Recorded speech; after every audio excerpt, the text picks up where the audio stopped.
Assalamualaikum warahmatullahi wabarakatuh. Selamat berjumpa kembali teman-teman semua. Pada kesempatan kali ini kita lanjutkan untuk membahas akuntansi piutang dengan metode penghapusan langsung. Pada video sebelumnya kita sudah membahas untuk akuntansi piutang dengan metode cadangan, termasuk penghitungan penaksiran kerugian piutang serta jurnal penyesuaian. Dalam metode penghapusan langsung, pada akhir periode tidak dilakukan penyesuaian, penghitungan dan pencatatan perkiraan kerugian piutang maupun cadangan kerugian piutang. Ini yang membedakan dengan metode cadangan. Pada metode cadangan, pada akhir periode dilakukan penyesuaian, penghitungan dan pencatatan perkiraan kerugian piutang maupun cadangan kerugian piutang. Sehingga dalam metode cadangan, setiap akhir periode dilakukan penaksiran berapa jumlah piutang yang diperkirakan dapat ditagih dan berapa jumlah piutang yang diperkirakan tidak bisa ditagih. Kemudian dilakukan penghapusan pada saat ada kejelasan piutang tidak bisa ditagih. Ini sama dengan metode cadangan, hanya jurnalnya yang berbeda.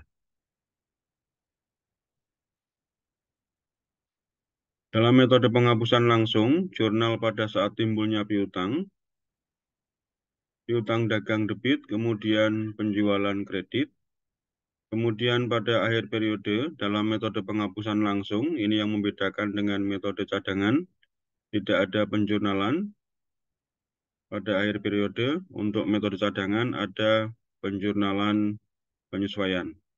Kemudian pada saat penghapusan piutang, jurnalnya kerugian piutang debit dan piutang dagang kredit. Ini juga yang membedakan dengan metode cadangan.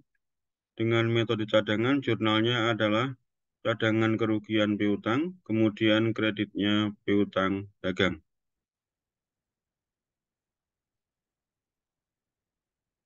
Kemudian, misalnya ada penerimaan kembali atas piutang yang sudah dihapus, dan penerimaan kembali tersebut terjadi pada tahun yang sama, maksudnya tahun yang sama dengan penghapusan piutang.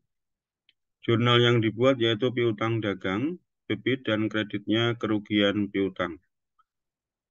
Selanjutnya, jika penerimaan kembali atas piutang yang telah dihapus, ini pada tahun berikutnya atau tidak sama pada saat tahun penghapusan piutang, maka jurnalnya piutang dagang debit, kemudian kreditnya penerimaan piutang yang dihapus. Ini juga yang membedakan antara metode penghapusan langsung dengan metode cadangan. Di sini ada perbedaan dalam metode penghapusan langsung untuk tahun yang berbeda.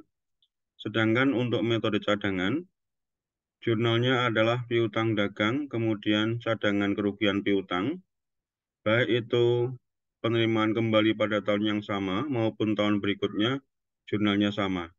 Dalam metode penghapusan langsung, di sini rekening dalam penjurnalan ini menggunakan nama yang berbeda. Kemudian pada saat penerimaan kas dari piutang yang telah dihapus, jurnalnya kas debit dan piutang dagang di sebelah kredit. Untuk memberikan gambaran yang lebih jelas, misalnya di sini tanggal 1 November 2021, dijual barang dagangan kepada pelanggan XYZ 2 juta rupiah dengan termin N/30, maka jurnal tanggal 1 November 2021 saat timbulnya piutang dagang debit dan penjualan kredit senilai 2 juta rupiah. Kemudian misalnya tanggal 31 Desember ini pada akhir tahun, pada saat penyusunan laporan keuangan, dalam metode penghapusan langsung, di sini tidak ada penjurnalan ataupun tidak ada penyesuaian. Ini yang membedakan dengan metode cadangan. Kemudian tanggal 1 Maret 2022 misalnya, pelanggan XYZ dinyatakan bangkrut dan menyatakan tidak dapat melunasi utangnya. Di sini dilakukan penghapusan dengan menjurnal kerugian piutang, kemudian kreditnya piutang dagang senilai 2 juta. Selanjutnya, misalnya pada tanggal 1 Juli 2022, pelanggan XYZ menyatakan akan melunasi utangnya tanggal 1 Agustus 2022, maka jurnal tanggal 1 atas penerimaan kembali piutang yang telah dihapus, karena tadi dihapus pada tahun yang sama, yaitu tahun 2022, maka di sini penerimaan kembali atas piutang yang telah dihapus, jurnalnya adalah piutang dagang, debit dan kreditnya kerugian piutang senilai 2 juta.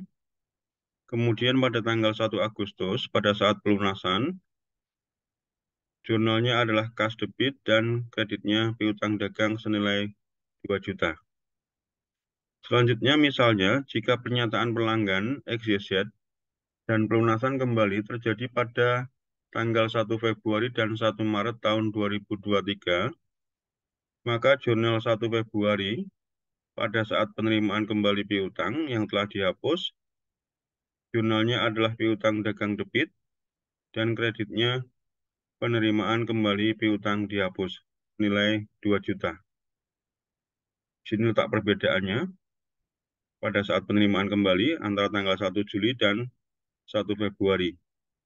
1 Juli tahunnya 2022 dan 1 Februari tahun 2023 pada tahun berikutnya.